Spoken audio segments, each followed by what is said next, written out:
Should we do an intro? I can try one. Can try one. All right.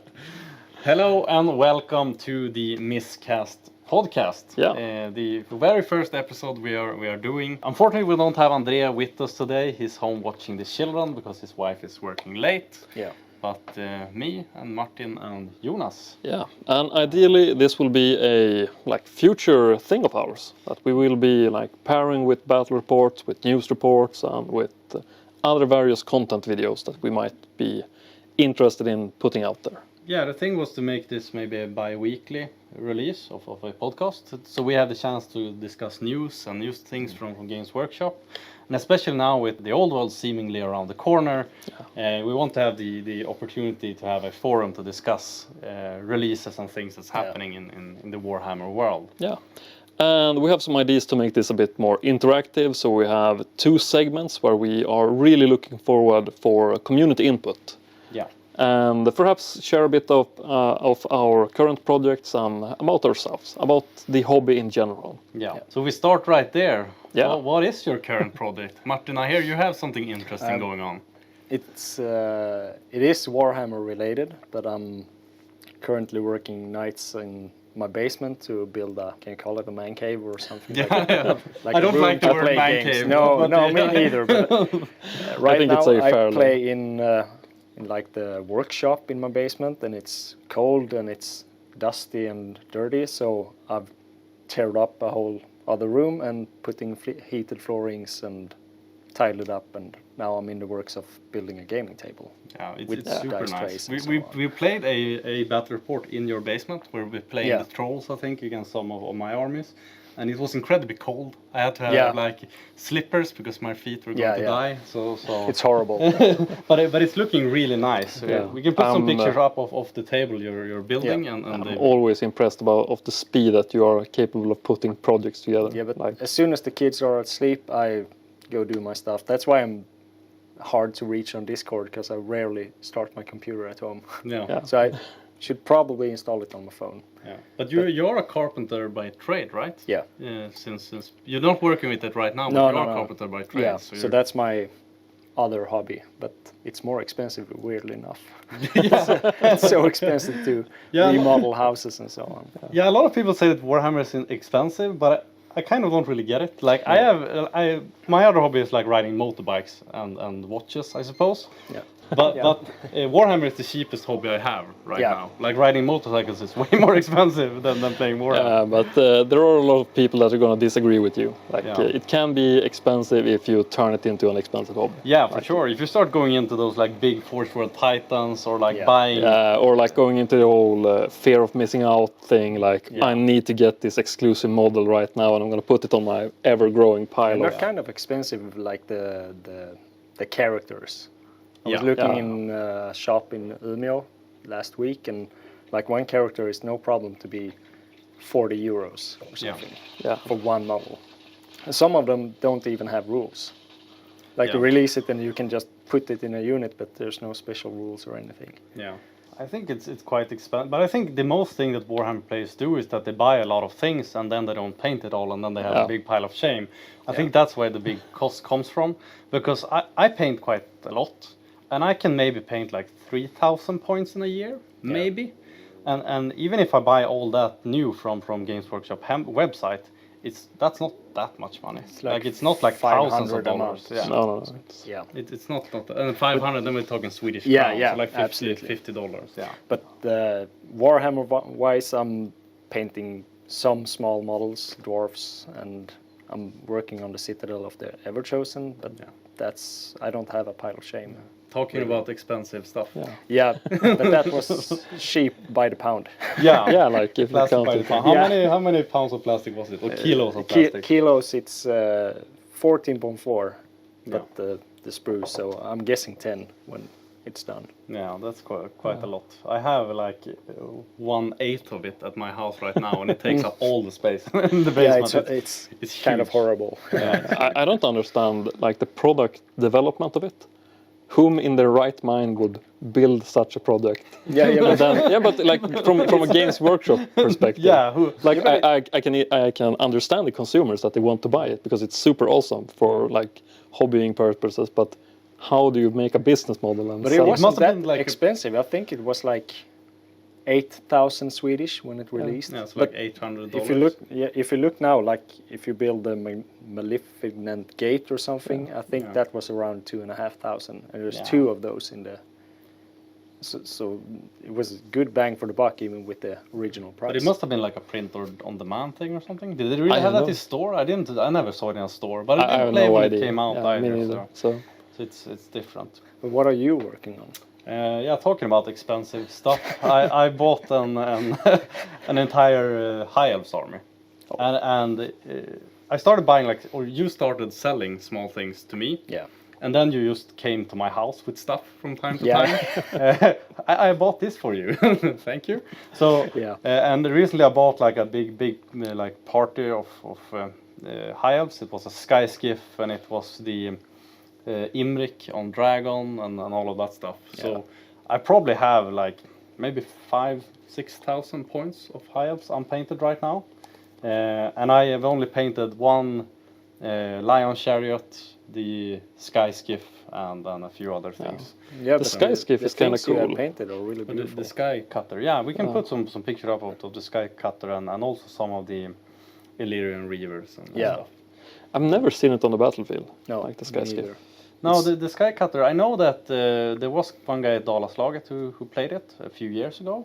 But that's the only time I've seen it. It's shit. It's a very beautiful model. I was just gonna say it's probably bad. Yeah, okay. It's a beautiful model, but it's not that good on the battlefield. But the plan is for the next Dalaslaget, which is gonna be in February, I believe. I'm gonna try to play the High Elves. So I kind of built like a list in my head, at least a framework for a list, and gonna try to paint as much High Elves as I can. And I'm also finishing up some project. I have like a Agnarok Spider for Orcs and Goblins. It's fully painted, but the base is not. And the same with, I have a Luminarch of Hysh, same problem. It's nice to just get them done. Yeah, I want to get some projects that are like half done. Put them in the finished shelves. pile. The shelf. How are things looking for you then? It's looking like I'm gonna be playing Demons of Chaos, but I'm having a rough time getting. I'm so unorganized when I do my painting projects. That I start them in small batches and then I never really finish them at one point, and then I want to go on to the next project, and I accumulate the small batch paintings that I've started. And you kind of want to go, you start painting, and then you get better and better at the technique, and then you're like, oh, the first one I painted, I really want to paint that again, because it's not as good as the last one. And then you never get done, really. So no, exactly. The moment that you finish the last unit, then you want to go back and repaint the first one. Yeah. But I'm getting over it. It's like... You're in therapy. In therapy, I can force myself into getting the bulk projects done. I have my bloodletters. I have the what are they called? Demonettes. Yeah. Kind of going for a weird clash of armies. Thinking of playing Khorne Slanesh. I know that there are some arguments about Nurgle being the stronger choice. I would argue, yes. But I'm really looking forward to playing this army in my mind that looks really cool. Two factions of chaos that enter the battlefield at the same time but end up in conflict with one another. Yeah, I think be for great fun. Yeah, and I really enjoy playing them in 8th edition. I think that their special Winds of Magic is kind of fun, and also being in melee is a nice change of pace for me. I've played far too many shooting heavy lists lately. And you think when you start now it's 3 months into Dalaslaget, maybe 4? No, maybe 3.5. And that seems like a lot of time, but it kind of isn't. When you want to play test, you want to. There's a lot of stuff to click. You want to be able to play it smoothly. Yeah. And you have to put 10 matches in your belt before you go. Yeah. Or you don't have to, but to make it a smooth experience. Yeah, you kind of want to. Yeah. Otherwise, you're really tired. So that you remember each of the unit stats, so that you don't need to look them up, so that each match goes as quickly and smoothly as possible. Because it also comes into play that if you get to play the matches quickly, then you get more time to relax between the games. Yeah. Rethink your mistakes and socialize. Just have a good time. And it's also polite against your opponent. You don't want to be checking rules all the time when you're playing and slow down the game. Because if you don't finish all the 6 rounds of a game because you were slow, that doesn't feel good either. You want to try to keep the pace going and have some flow to the game. That's more fun for both players. I agree. My mind. And even if I haven't played test nearly as much as I want to, you can only get that far with theory crafting. You actually need to play the army, I think. Yeah, I don't know why I chose to paint high elves either. Like that They're horrible. I told myself I'll never paint elves again, and I picked the worst army to paint. Like high elves is like. Yeah, I think they're kind of cool. Like I really like their core choices. Done. Yeah, when they're done. Yeah, okay. I actually traded, the big block of 50 spearmen. Yeah. I bought a Tomb King's army, like sight unseen, super cheap, but I felt I couldn't manage it. So I traded the Tomb King's army for Johnny to paint up 1 block of 50 spearmen, and it was worth every penny. Yeah. I'm thinking about hiring. And by the way, for something. Johnny won. We should show.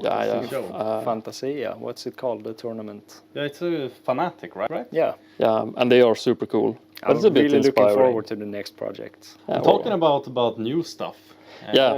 We had the Games Workshop Day here Saturday, and that was quite interesting. Yeah, I think I kind of liked the format. It was a bit compact to stream, but there was lots of nice models being showcased. And they even finally added some real information of the upcoming release date. Yeah. I thought the stream was good. Short, concise, to the point. 1 hour. Yeah. In general, I think that the thing they released, it was no like surprises. We know that Bretonnia was coming. They released some new models, and I thought they were cool. Like they had the Duke on the Pegasus. They called it, what did they say? The world's best kept secret. It's been leaked for a long time. But even there, they had some nice additions. Like now we are getting a hero level character on Pegasus, the Baron, so that you can play it as a lower characteristic version of the that was more only the advanced. Paladin before, right? It's a niche thing, but I kind of like the idea if they are going to explore like the darker aspects of Bretonnia, there being evil feudal lords, whom better to command them than an evil baron. Yeah. It sounds much better than an evil duke. And those kind of characters do have their worth. I haven't seen many players in 8th edition play the lord on Pegasus, but I played the master on the what is it called? Dark Pegasus at Dalaslaget, and that did some great work. As just a solo model. So those kind of models definitely have their place. I faced off against I think it's called Christopher. It's a really nice chap, and he was playing his lord on Pegasus, and that heroic killing blow that you can give them is really. It's brutal. It's brutal. Yeah. He killed my Iron Blaster with it. So it's devastating. It's not great when you're playing monsters. Then you don't have to care about regular killing blow, but heroic killing blow is a problem. Yeah, and especially when you have such a great weapon skill, and on top of that you also get the lady save. Really. Yeah, that's right. But the movement is the key part. Fly and be able to get where the you rear want. charge. Speaking of Bretonnia, I charged Andres Bretonnia, his night bus, with my solo master on the Dark Pegasus, and I won the combat and they fled. And I overran them. And that's so unlucky, failing, because I think he had the battle stamina bearer as well, so he had the reroll. Yeah, the reroll, but he failed both, and, even though he was steadfast. So. But I think the things they showed were good. The things they've shown before as well. I like the lady on the horse. What is she called? Yeah, the one with the unicorn as well. They also released the damsels on foot as well, and I think that one looks really awesome. They're going more for the Sigmar, the detailed models. Bretonnia gets away with it, but I'm not looking forward to the new High Elves line. Yeah. Like if the old High Elves were detailed, the new one are silly. You can put a week in a model, and depending on what format they chose, like the pictures they show, at least kind of looks like guys. Yeah, it kind of looks like we are still looking at like big 6 blocks. months No. On a unit, but it depends on how expensive they are. If they're going for 6th edition with a lot of smaller units, it might work. That is actually a good point, because I actually don't like models that are too detailed. Like it's alright for like lords and heroes, but for like core units, I actually like them when they don't have that much details. Because if you're gonna paint like 30 of them, you don't want to pay like you have the Empire with the small like the pouch. hourglasses and pouches and the Hyals with all the gems and all of that. And it's not that fun painting 30 models with all those small details. I'd rather have like less details but great models. I kind of like them when they have like the old monopose, because I think that if every character sticks out too much, like if every character is special, none really is, if that makes any sense. Yeah. Like if you have like the rank and file, they are looking ordinary, and then you have the hero sticking out in the midst of them. I think that is much more preferred aesthetic, for me at least. I would agree. I'm not a fan of the monopose, but sometimes, like for example, high elves. Yeah. They're like beautiful when they're lined up. Yeah, but I like when you can fix a little bit with them, like you can change the arms, so you can have like the spears going down towards the front. Like small modular stuff, but not too much. Yeah, you can have the legs and the body together. Yeah. And then you have the arms and maybe head separate. Yeah, but you still get the feeling that this is one coherent unit and they are like ready for battle. And especially when it comes to elves, I think like the Lodden Sea Guard is probably my favorite unit there. Yeah. I would love to see like them back on the table, like in. They're one of the coolest units, but I said this before. It's the worst unit in Warhammer Fantasy to paint ever. Like they have so much details, it's insane. Yeah. And they're elves, so they're small, and I'm painting them right now. And I like one shield. I feel like I'm gonna have an aneurysm. It's actually insane. But they only talked about. They have released some pictures of a character for Tomb Kings earlier. I think that there's probably going to be another stream before the release. I think that it's kind of released before. Yeah, and there has been some rumors on the internet about them being like the kit, possibly including chariots and possibly including. I don't remember exactly what the Tomb King Lord was going to be, but I think it was a character on a chariot. The rumor I saw. Are you sure? Okay. Yeah. I'm not sure, but the rumors. Yeah, what do you think? Because when Horus Heresy released, it was like a book, like a starting kit, 2 armies and a book and some templates and stuff. Yeah. Is that like what you're guessing towards? I kind of feel like Bretonnia versus Tomb Kings is a given. Like rules, and then you get the Bretonnia, and then you get the Tomb King box. I think that if they don't make that kind of starting kit, I think they're making a mistake. I would assume so, but they also said they would not be like a starting kit. They've said that. Yeah, they did a few months ago. Now I don't have it like in front of me, but taken from my mind here, that it was not going to be like a starting box. But they are gonna release some like collective box, probably like Tomb Kings and Bretonnia, but it's probably not going to include everything you need to play. Maybe not all the templates, maybe not any terrain or something like that. So it's going to be probably basic. Yeah, but I think they should really like make a like easy to get going box so that you can buy it for a fair price, and then you get the Lord and you get the basic units, perhaps 2-3 kinds of them. And then you have the opposing faction that you can share with a friend or split the box. Yeah. And then you are rolling. Then you are on your way into the old world. There's one thing that kind of disturbs me with this, is that thought that they said they were going to release like all the armies in one book or something like that, in that direction. But a lot of the armies that are confirmed, you can buy them from Games Workshop, but not Tomb Kings and not Bretonnia. Yeah. So are they gonna release a totally playable line, like a lot of models, or at least like 8 different models? Yeah, like you. Okay, what's the move from Games Workshop? They did say before that all of the armies that they have confirmed, they're gonna be playable, and you are gonna be able to buy some kits for them. But which kits are not entirely decided yet. And releasing Bretonnia and Tomb Kings, I think it's a very smart move from Games Workshop. Yeah, They've been out of print for a long time. They are very sought after factions in 8th edition as well, quite expensive to buy. And they don't have anything in their AOS line that you can really like substitute either. No. So I think they're going to be able to sell a lot of miniatures. So releasing those 2 armies first is business-wise is a great move. And like it's a fair choice, because I think that more people deserve to play with and play against them. Yeah, definitely. They kind of fun to have at the field. Like Bretonnia is super unique by just the movement and the formation. No other army has that. Tomb Kings has a lot of shooting and popping out of the sand, and it's not the usual army. I think they're quite unique. They're quite. They have some problems in 8th edition with their crumbling rules and all of that. But I hope they need to keep like the feel of the army, but some things definitely needs to be fixed. Yeah. Absolutely. I also heard some rumors that the first box Bretonnia Tomb Kings, and maybe that the second one is going to be Orcs and Empires, and then we have a basically a repeat of what is it, Island of Blood. That is also Empire High elves and dwarves, right? No, Island of Blood is Empire and Orcs and Goblins, right? Or is No, that another one? Island of... Oh. Which one is there is one I know with Empire and Orcs and Goblins, but it might not be Island of Blood, but it is one of them. So we already had that box before, and that's a bit nostalgic. Yeah, but it's also an iconic like rivalry, humans and greenskins. Yeah.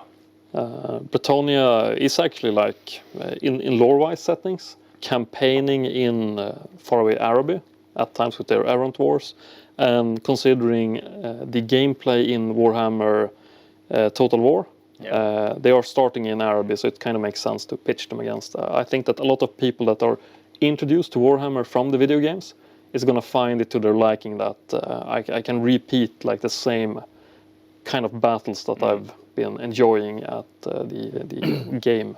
Do you think that people who play the game start playing Warhammer, or do you think people who play Warhammer start to play the game, or do you like? I think there is a synergy. I think that there are spillover, like people that play the Total War games and really enjoy that might be really interesting in collecting the armies, even if they might not want to play it. Like, yeah, I think there's a lot of people like that who basically never play, but they collect and they do the hobby stuff. Yeah, and I think that's a fully valid reason, and I hope to see that they are well rewarded from Games Workshop, like that they are releasing the proper stuff.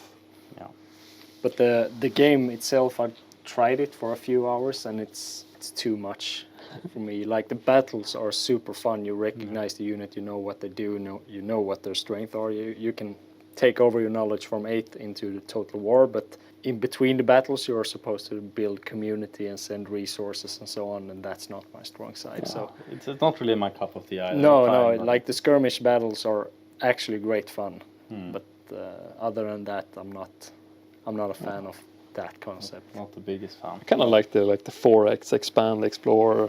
Yeah, it should be a multiplayer. Like one guy does the economics. And Jonas is I'm the off to CFO war and again, you're the war master. that would be nice. But there's probably some. You could nick some stuff from the game and put it into a campaign. Yeah.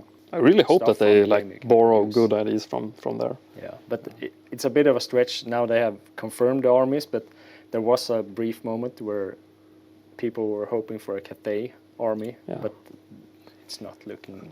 It might happen later on, but not during release. No. But another hope for the release is Empire of Man is not Empire anymore. Could it be that Kislev is included? I would think Dogs so. of War units? Dogs of War is probably stretching it. Kislev, Yeah, but I think some it's units, not the entire range. But I don't know if they are going for that. They kind of tried the Remnants of Renown. No, they're called something else. Regiments of Renown. Regiments of Renown. They kind of tried that with Age of Sigmar, and I don't think that they've gotten a lot of popularity. okay. No, but I think Sigmar and fantasy is different. I think it could be really cool, but it's also quite niche, so I'm not sure it's gonna sell that. I have one hope. I know the rules is not gonna be fitting for everyone. There's always gonna be something to complain about for each and every individual. But I'm hoping for good scenarios. I really do, because I play 40k on the side. Yeah. But You can't mention that here. No. But they evolve in like the scenarios, and they drop stuff in White Dwarf and so on. Like it puts a really good twist on the game, and it doesn't feel like you're repeating yourself all the time, even if you play the same army.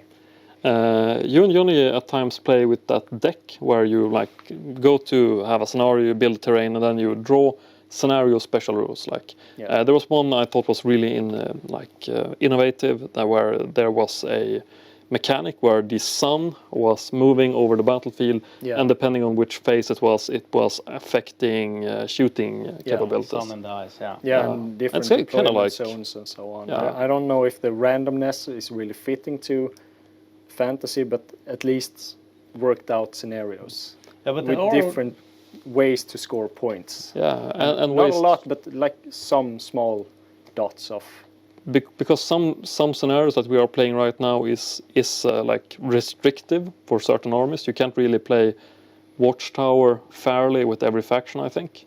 If you were playing to win, a Vampire Count army would just park as many skeletons or zombies as possible in the tower. But there are also, like, I agree, I think we should have new scenarios, but there are also a lot of those like Warhammer Fantasy purists that basically wants the same game. They basically want like 6th edition released like as is, no changes, no scenarios, like everything should be the same. The game is perfect, don't change it. I'm not one of those guys. I think that they should keep all the good stuff, but neither 6th edition nor 8th edition is perfect. No. Like it's not. So it's definitely stuff that can be improved, but they should keep the heart of the game. Yeah. And I think like the releases they made, the release models, the new models, I mean that's fun. But the thing I'm most excited about is knowing the rule set. I mean, the models could still be like kind of bad, but as long as the rules are good, then it doesn't really matter. Like if the rules are good, then the models become like secondary. At least for me, who enjoy playing the game. Yeah. I enjoy painting as well, but I like playing more than I like painting maybe. So the rules are the important part for me. So that's what I want to see. But we're tough out of luck. There's not even anything to speculate on. No, I'm just hoping for scenarios, and it doesn't have to be wildly different, but just more scenarios at least. You can put like the 6 original scenarios, and they work fine. It's retro, it works. There's no problem with them, but like some sort of secondary way to get points, even if it's small, so you get to use all the weird units that doesn't really fit in, like the Sky Cutter. Yeah, it might be that. It could be great for picking up small secondary points, like you get 50 points if you get around or something, like some small, easy to remember way to utilize the you can have units that are not only good at fighting, but are good at fulfilling objectives. That warrants including them in the list. So you don't have to measure anything by like how killy is this stuff and how much points does it cost. Because that's a lot of Warhammer Fantasy right now. Like how can I kill stuff? And I mean that's fun, but adding some more depth, at least in certain scenarios. Like some utility scenarios where it's like the value of a unit isn't reduced to like how good strength does it have. Like it doesn't if it doesn't have at least 4 strength, it can't do. And fun rules. And fun rules like Skaven with their weird rules and Bretonia with the weird formations. That's that makes it so that each time you're facing against another faction, it's a not wholly different game, but a different game. Like you cannot play your army the same way against a Dwarven army that you can play against a Chaos Dwarven army or against a Beastman army, so that it's fresh gameplay. And a high skill ceiling to master. And then it definitely is right now. It is. It's a hard game to master, and a good player will almost always beat a worse player. So I think that there's a big difference there. Shoot. Back to the rules. Like the only thing we know, they released like a short development diary where they talk about like pushing and pulling instead of like breaking and overrunning. So it's gonna be like a more back and forth game. They've not said how it's gonna work, but probably not like flee and overrun. And me and Martin talked about that after we read it. And the thing we said was that what takes the most time in a game is usually close combat. And if you have close combat that basically never end because you have push and pull scenarios, that can make a really good long game. So it depends on how it works. I think that they are kind of fixing it with another change that isn't like in the rules yet. We don't know if it's there for certain, but that they are moving up the base sizes. I think that we are going to see blocks of units that take up roughly the same spot, but where you have fewer models, and thus reducing the number of dice that you need to roll. Probably, yeah. But they also mentioned about the peasants, that they were gonna come in like, what did they say, like 30? Yeah, but peasants is special. Yeah, but peasant, but still, like that puts It's kind of like Skaven slaves. Yeah, but how much is a peasant? How many points is a peasant? Like 5 points? 4, 5 if you give them longbows or but something. that means like even the like armies like high elves and dark elves, there will be a load of them. Like right now you play like 30, 40 easily. You can play in the core slot, spearman, and you're probably gonna have like at least 30 if that's the way they're going. I think that they are gonna push them down to like where you previously had 30 to 40 models. I think that you're gonna see 20 to 30 instead, like cap them by 10. Yeah, I hope they do, because large armies look really cool on the table, but I've never yet to meet a person who think it's fun to paint 40 of the same model. Yeah. Like I never met someone who oh, this is great fun. No. Yeah, but it's not even Johnny. It's kind of like an unsolvable problem. It looks really good when you have lots of models on the table and it fits the theme of grand armies. Yeah. But I don't know how you solve it. I can buy the argument that they are supposed to, even if it's 20 models, it's supposed to represent 200 models. Yeah, or like 2,000 like models. it's a top-down game skirmish. But there's something about the way of putting down 50 models, like you can barely hold them in your hand on the tray, and it looks really good. And I don't think that they said it was a threshold. It was hard to get into the game, but for me it wasn't. It's kind of daunting to start a new army, but once you get going, it's like you have a goal in sight. And but I would argue that you're special, like your commitment to like fulfilling projects. We had a competition. I wouldn't have done it in that time but otherwise. You paint really quickly, but it also like from our perspective, buying a whole new army is maybe not that much money. Like it's expensive, but it's not like it's not gonna break our bank. Like we're adults with jobs and mortgages and stuff like that. I figure that most people are gonna be in that spot as well. That are interested. But if we look like the tournaments we go to, like the average age is probably like 40, maybe 40 plus. Yeah. Like the average age is pretty high, and we need to get some youngsters in as well. And if the amount you need to play is like $500 minimum, then we're not going to get any youngsters. Then it's going to be the old man's club. But that's not great either. Yeah, but that's why I think that they really need to like release the like starter boxes where you have one faction against another faction, makes it so that siblings or like friends can easily pick up it and get started, because usually those boxes have really good value. Yeah, we made like a wish list maybe a year ago, maybe more, when we talked about, it was me and Jonas, and what we wanted to see. And one of those things that we want to see a game mode for smaller games. Maybe you can play like 500 points or something, and good scenarios for that. Because Warhammer Fantasy doesn't really work when you try to scale it down. No. And I think that is very important to get new people in. That you can buy a box, you can paint maybe like 15, 20 models. Yeah. You can try to play games, is this for me? Because starting a whole new army, you need like 150 models to paint. Yeah. That's a big threshold. Yeah, that is. I think you're making a good point there. I really hope that they take that into consideration, because we want more people into the game. Yeah, absolutely. Like and regardless of how great or how good the rules are, like getting more people into the old world is a like utilitarian good. Yeah, it's better for all of us in the hobby scene. Yeah, and everyone who likes old world, like in the end, if the game sells well, it's gonna continue to evolve. Like Games Workshop is a business, and if the game doesn't sell, they probably won't. And like one argument, even if some people might still prefer the other older editions, some people might want to retain playing 6th edition. I think getting more people into the old world will cause a spillover into older editions as well. So it's a net good for everyone. I think so too. And I mean, if you want to play the old editions, just play the old editions. Yeah. Like, grab a friend and then just go at it. Slogan or something like the old world lives. The game has been dead for 8 years or something, and it's still vastly popular. It's still very much alive. Yeah, like it's dead from Games Workshop. Yeah, and you have, but it's you have very much fan-made editions, 2 of them at least. Yeah, like both hardcore playing 8th and 6th. Yeah, and like dozen different comp system that fixes various editions, and like we play VAP. I think it's a like one of the best iterations of it. Yeah, But I really I understand that people like 9th edition as well. Since we're going to Falun twice a year, we haven't touched VAP in like a year or something. No. But the magic phase in VAP is I really think it's so much better. So good.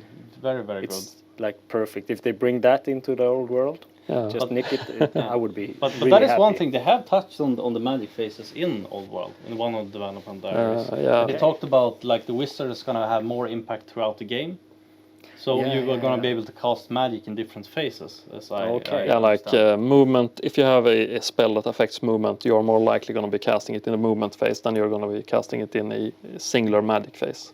I'm not sure what I think about that. Like that's the way it works, like in Age of Sigmar and 40k. Yeah. And I always forget it because it's not like a specific phase. You have to learn it, Mons. Yeah, but they have in 40k they had like a learning curve. They had lots of different magic and lots of different stratagems to affect the game. But then this edition they scaled it down to be like 6 for each factions, but they're good and easy to remember. So that might be a way to go. Like you have this army, you have 6 buffs or debuffs or hex spells. Use them out throughout the game. But if there's some armies had like 40 stratagems. It's impossible. Yeah, it is possible. It's possible for your opponent. Most likely, 35 of them are still going to be trash. Yeah, but like that's super specialized. I kind of like the level of difficulty that it is in Warhammer 8th edition right now. You have 8 regular different schools, and you really want to know all of the magics when you're playing at the tournament. Yeah, it's going to be super exciting to see at least. And, interesting ideas. It's been in the works for at least I don't know how many. 3-4 years. I think it's like 5 years. I did a video on it not that long ago, and it was a long time ago. Yeah. It was like at least. So it's 4 been years. building suspense. I remember seeing the map, like when they first released it, like the incarnate map, like looking super cool, and you understood like, wow, they're finally making something of this great set of laws and rules and the world that they have built.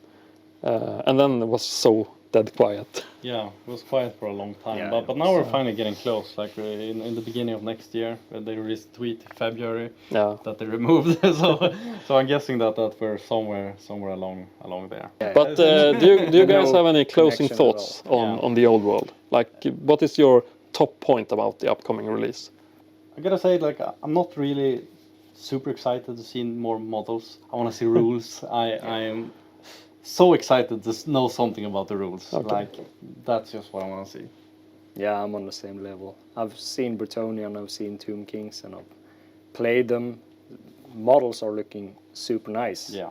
But the book, like the book with the rules or PDF or whatever they want to release it in, I'm looking forward to reading that. I always skip the lore chapter. I'm not that into the lore. That's almost borderline heresy. Because they are I know, so I know good. it is, and I'm picking up bits and pieces and puzzling them together. But like the movement rules, the movement way is gonna magic be, works, and the scenarios, like the book itself is highly anticipated. Because it's in the end what's gonna decide if the game is gonna be good or not. Like, because they're not afraid to be innovative. No.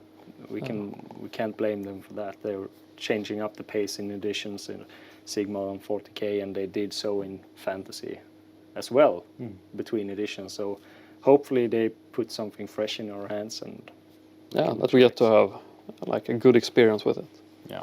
Do you have any final? I kind of hope that they are going to be bringing out the big guns art-wise, that they are going to be like bringing out some really, really impressive artwork, something that really makes people go, wow, the old world is really back. Yeah, you are more like a role-playing scenario guy. I kind of want the lore, I want the art, I want like the magic, like the story building up. This is the old world coming. Yeah. So we have quite different approaches, and it's going to be really fun to see who gets the most enjoyment. I hope everyone gets what they want. Absolutely. Rules is going to be interesting. What are we guessing André is looking forward to? Because he has a Bretonnia army and he has Tomb Kings, right? Yeah. So what is he doesn't have the... I don't know if he's looking forward to painting more Bretonnia, but he is absolutely going to have to buy a bunch of knights on foot. Yeah, but Andre is also, we talked before, like a Warhammer purist. Yeah. Like he's probably one of the guys that release 6th edition, don't make any changes, and let's play. Like I don't think maybe he's that excited for like a lot of changes. No, that's. No, but he has to get the nice and foot. He's a Games Workshop purist. But it is his core Faction, argument for playing 8th edition. It's a dead game. I'm a parent. I don't have time to read up on the lore or he doesn't the want rules changing all the rules time. at like. And I kind of buy it. It feels nice to fall back into if you want to have a Heroes on a year. Yeah. And focus on something and go straight back. Oh, this was the game. But if you do it in a live game, it could be totally different. Like the models you have could be totally different. Yeah. Yeah, but as you said, Martin, 4 months. It's not that long, and it's getting dark, and it's closing up on Christmas, so the time will pretty much fly. Yeah. Yeah, and it's gonna be like February is a good month for me. Yeah. It's gonna be ideally we're gonna have some really good tournaments coming up. Yeah. I know that there are people really interested in like setting games together as soon as possible, Yeah, and I know that we are. We have been in contact about people who want to do tournaments and want us to be a part of it. So I think it's gonna be great. But after that, we talked about the old world, but we also released a video today with a quiz. Yeah. That was released today. kind of fun. And we got in feedback from Javier and Niklas, and they both scored 29 out of 35. Yeah. And I think that's a good score. That's a really good respect. score. Yeah, like that's I respect nasty. anyone that gets above 20. Actually, to be honest. Yeah, I would really like to see which questions they didn't make. Well, I probably the sea sea monster. Definitely the sea monster. that is different. I know Niklas, he probably failed on the building one. He's a bronze. Yeah, definitely. Yeah. Who plays with buildings, so he probably messed that one up. I think that's one of the most egregious mistakes of Old World or 8th edition. I think building rules are like really good. Building rules are amazing. I Like love really building fun. The terrain rules overall. Yeah, terrain rules. Yeah, that's probably even the more correct way of phrasing it. Like, Because back to my point was like more scenarios, but if you play with terrain, it can have big impact on the game. yeah. That was one of the things we also said in our Wish video, that we wanted to have more interactions with the terrain and the models, so they're not just like beautiful pieces on the board. Yeah, because you also get that interesting aspect. If you have like a dynamic, like you have one army that you're playing and you have one opponent army that you're playing, if you also add in the dynamics of different terrain pieces really changing the battlefield, then you get a really hard game to master. I think so too. But I'm gonna look forward to make more quizzes for you as well. Yeah. I think it was a really fun thing to do, and I hope the community likes it as well. And there's a lot of fun stuff you can explore. You need to read up a little bit. Yeah, and ideally, if we get some pointers from people out there, what quizzes do you think would be fun to put together? We can give it a go. Yeah, and we're gonna this podcast as well. We're gonna try to make it like a bi-weekly segment probably. Yeah. And if you have any questions you want us to answer, write them in the comments below. You can also email us at miscasttable@gmail.com.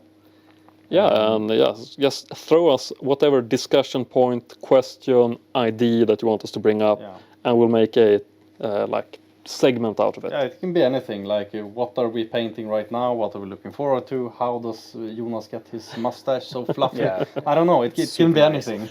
Anything. Because we can talk about this for hours, it feels like, but one of the key reasons to do videos and so on is because to enhance the game experience and interact with people around. And it's like been super fun. Like the best. We do this because it's fun. Like the amount of money we make from this is insignificant. We make like $10 a year. Special shout out to Steve C. Yeah, of course. He's main patron. It's like he should actually have like the topmost whatever this channel grows into. I think that he deserves the top spot forever. He'll have a free pass or OnlyFans when it comes out. And Anacron as well. Like for the amount of work he puts into commenting the videos. At the tournament as well, when he commented like entire game, that was amazing. That was absolutely amazing. But we just do this because it's fun and we want to like provide for the community or like enhance the community, maybe you could say. Like And we are going to stream the next Dalarslaget as well. Yeah, we're going to try to improve on the concept that we did. I think it was decent, but it can definitely be better. Yeah, and mentioning Dalarslaget, we should do a shout out for the upcoming team event that they are hosting this November. So links in the comment. It's like if you have the opportunity of going to Falun, I definitely think that you should. Yeah. A bunch of super friendly people over there. Yeah, it's great fun. And we're gonna leave a link to the quiz video as well. Yeah. And to our email address, so you can find that. If you have a question that you're not comfortable sharing in the comments. we could like open up for comments in the question, but it might be like more fun to keep it a secret until the podcast is made. Yeah, for sure. And for upcoming videos, we might be including like previews for upcoming battle reports, so that you can get to vote on which army are you going to think are going to succeed, or which player, depending on your preferences. Yeah. But this is going to be an interesting journey up to the release of Old One. It's gonna Definitely. For sure. I'm really hoping that they do some good things with like the older factions that are not included so far. Yeah. Hopefully. Some love. Yeah. But that is all for today, I suppose. Yeah, and we'll catch you in future episodes. Yeah. Yeah. Bye. Bye.